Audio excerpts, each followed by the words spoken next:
Bonjour, je me présente, donc je suis Jean-Philippe Bernier, manager de transition pour MCG Manager, dans une SPL qui agit dans le domaine du funéraire.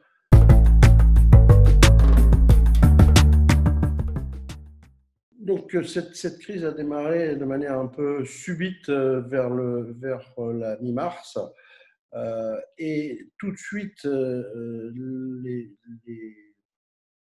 principales difficultés ont été un absentéisme fort et un état d'esprit assez anxiogène pour tous les salariés.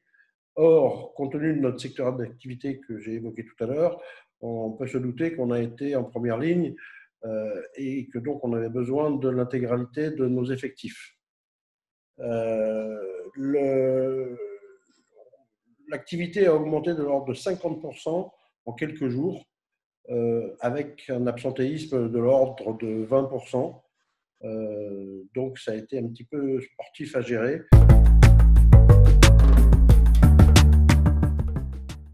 Donc, dans ce contexte, donc encore une fois anxiogène, ce qu'il a fallu, c'est être proche des équipes, très proche, et être présent sur le pont. Bien sûr, toutes les fonctions transverses, non essentielles, enfin non essentielles, en tout cas non opérationnelles, ont été mises en télétravail. Par contre, évidemment, tous les gens qui sont sur le terrain devaient être là. Et donc, pour ce faire, la première chose, c'était de les rassurer avec tous les EPI qu'on a pu, on a pu dès le début trouver ce qu'il fallait. Et donc, il a fallu beaucoup communiquer avec nos équipes et leur montrer qu'on était sur le terrain. À titre personnel, j'ai toujours été là, tous les jours, avant tout le monde et après tout le monde, pour montrer l'exemple et accompagner tous les personnels.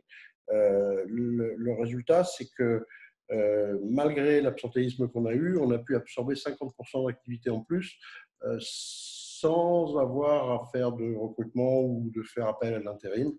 Ça veut dire qu'en fait, les liens entre les personnes se sont renforcés dans la difficulté.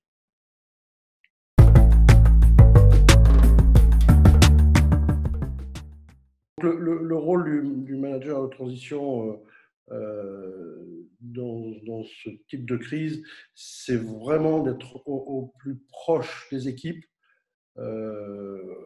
de tout le staff, mais également de ne pas oublier les basiques de la gestion d'une entreprise, parce que ça peut très rapidement déraper avec des factures qui ne sont pas faites, avec tout un tas ou des fournisseurs qui ne sont pas payés, ou une comptabilité qui n'est plus tenue.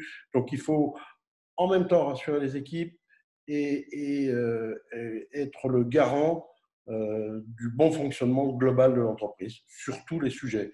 D'autant que le télétravail, s'il est intéressant pour certaines fonctions, génère quand même un certain nombre de dysfonctionnements qui sont simplement liés à la non-présence physique des gens, les factures qui ne sont pas passées, voilà. Donc, ça a été et ça continue d'être mon rôle au quotidien, surtout en période de crise.